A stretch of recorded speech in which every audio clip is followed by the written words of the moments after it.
We agree on a lot of things. Maybe a little bit of a disagreement on opening, like keeping records sealed Right. occasionally and that, but for the most part, we agree. Except it sounds like you won't do what I do, and that is purchase a rare record, a record I love that is in absolute garbage condition.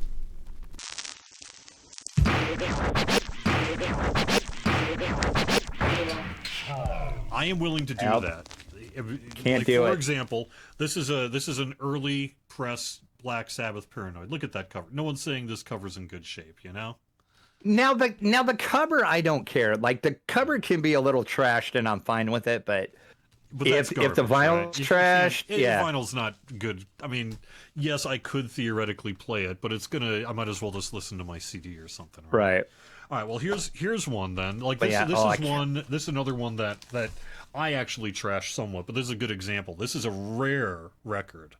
Hawkwind in Search of Space, 1974, UK Oh prog rock, God. and this version on top of that is particularly rare because it opens from the center Oh. and kind of creates sort of the Hawkwind logo that existed at the time. So you can see it's just kind of That's yeah. hot shit. Except this thing is so trashed. No collector is going to be buying this version of this record for their collection, right? Right. See So and I'm willing and to buy that though. I would see this and I would be like, I'm buying In Search of Space on Hawkwind, even if it see is well, garbage. I would something like that. I would really have an internal struggle with myself because something like that. If I would see that, that's probably the only time I'm ever going to see that anywhere.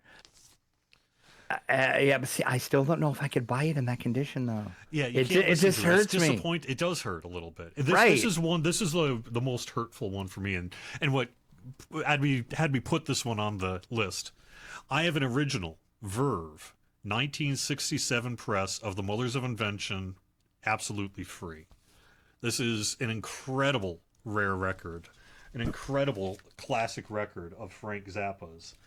Oh The yeah. album, you could see though, it was a cutout, right? You could see the cutout on it, so that's one thing. But in Which I mean the that's jacket fine. is pretty trashed.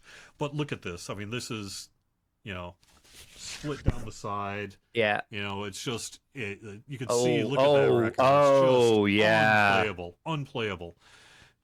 I bought it anyway, and I think I even paid like $15 for it because I wanted it so bad. Mm, that And hurts deeply, though. that does hurt. So you wouldn't do that, yeah? No, I wouldn't. No, All right. no, I don't think I could. I mean, unless it was something like, see, I can't even think of an example of something that I Well, how about would. this one then? This is another. This is probably my last or second to last. Alice Cooper, Schools Out, original pressing vinyl. Okay, well this got released a million times. Yes, but Does it have the panties with it though? it does not. It does, Okay, however, have okay. the fold-out school desk. Oh yeah, see, and So on most of yeah, those, yeah, that is like ripped where you can't yeah. even use the. So it's got the Oh, thing where the desk comes out. see, The thing opens up. You're right. There would normally this would be wrapped in a pair of like kind of fake underwear yeah. that they sold it in. This does not have that. And the record, not in great shape either. You can playable, but And see, yeah, that's you not could get it, horrible. there's enough scratches in that it's just not a Yeah. wonderful experience. But It's not great, but yeah, yeah. See, I have never seen that where the desk actually works still, yeah, because usually that those desk legs come off. yeah, So see now that one I might have broke my rule for maybe just because the desk actually worked on yeah. it. For me, it was cheap enough, and I wanted to just see if I could put the desk together or something. I thought might Right. make good content, if nothing else. So Right. Well, yeah, yeah. And but then the other two, I guess I would just to round out. I've got a early Pink Floyd, Dark Side of the Moon, that is basically unlistenable. And just recently, this past year, I finally purchased Public Enemy: Fear of a Black Planet, and I absolutely love this album. But this, you could see the ringwear an on the amazing, side and yeah. that. It's just. Clearly this was someone who listened to a lot of rap records back in the day and just wore it out, and it ended up in a bin, and I purchased it from there. So Yeah, but I'm okay with ringwear though because any album early 80s and later or earlier it's probably going to have ring wear unless somebody had the album and like never played it or took extremely good care of their collections, which, let's be honest, how many of us back in the day actually took care of our records? Yeah. Like, you know, like now we have inner and outer sleeves that you may or may not use. I know that's another show we could do on Yeah, how well, do you definitely. like Although I think we Yeah. already have our answer. You and I are both Yeah. using the exact same setup for Yep. everything. Yep. So Yep. I think we've already It's- got our pick. Yeah, it's kind of funny on that, but yeah. So, but you know, like back in the day, like we didn't, you know, and then they had those horrible paper inner sleeves that Yeah. I cringe every time I think about those. But so anything like most of the stuff that I buy that's like 70s, it all has ringwear, which I'm fine with ringwear because you're not like, or if you do find that like the original, I have a, well, it's like an original, but it's like the second printing of my Black Sabbath Paranoid is actually a second printing original. Yeah. It's got some pretty, I can't find it right now, but it's got some pretty bad ringwear, but the record was in really good shape. So I'm like, there's something about am I that ever going to album find in this again? particular. In Black Sabbath Paranoid in particular, there's something about the earlier pressings that I've listened to, because I grew up listening to my dad's record of that back in the day, and I've probably bought that album 7 times, 8 times, and I tend to find that even though the earlier records are in worse condition, there's something about the sound of it that must have changed in future pressings, because it has kind of a raw, warm, organic sound in some of those earlier pressings that I just don't hear in later pressings. Probably the one example I could actually think of is my copy of Led Zeppelin 2, which I don't know if you can see. Mm-hmm. Yeah, That's got not some edge wear that's anyway. it's got edge wear. Yeah. But the only reason why I bought this in that condition, and the vinyl was actually not bad. It's got a little bit of, I don't know if you can see that. I cleaned it up, but there's a little bit of scratches. The only reason why I bought this one in this condition, which is not that horrible of condition, this is a Robert Ludwig hot mix. Oh. If you know, you know. Yeah. I'm not sure if you know what that is or not. But Only kind of. Okay. Tell me, what is the hot mix of Led Zeppelin 2 from Bob Ludwig?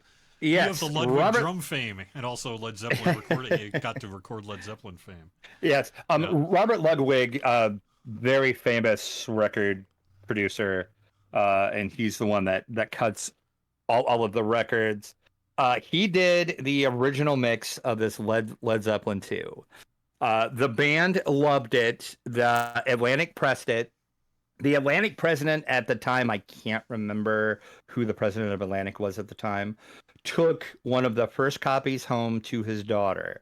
His daughter put it on her little cheap record player, you know, like back in the 70s, we all had those cheap record players, and it skipped. It jumped. It was pressed so hot and so loud, it was literally making the stylus go like this. Okay. And he freaked out, and he's like, stop this, recall all these, pull these out now. We can't, you know, I can't have a record release that's going to make record players skip. So they recut the album, and it stopped that. But like the album used to be like very high and crisp and bright here. Now, like they cut it to where it's down here to where it wouldn't jump. If you listen to that, is the most amazing sound.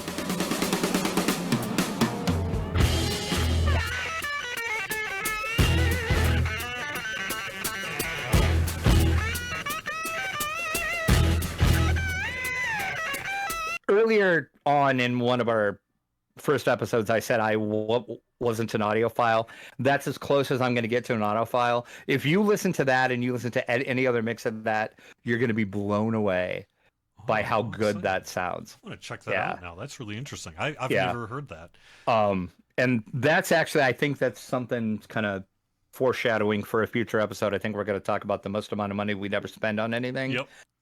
I won't say it here. I'll save it for that episode, but that's the most amount I've ever paid for a record. Okay. And it's just because it was the Robert Ludwig, and like I said, and actually that's not too bad of shape. Usually they're in worse shape than that, but they still go for hot money because they were recalled. So unless you were lucky enough to buy it right when it first came out, and most of those copies are trash because everybody listened to the record. They didn't Yeah. think about, oh, I'm going to buy this and just keep it sealed for 60 years, and then I'll be able to sell this for like a crap load of money in the Yeah. future. But Yeah.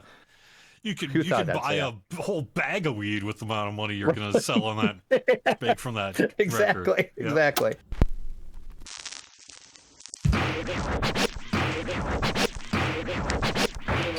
Oh.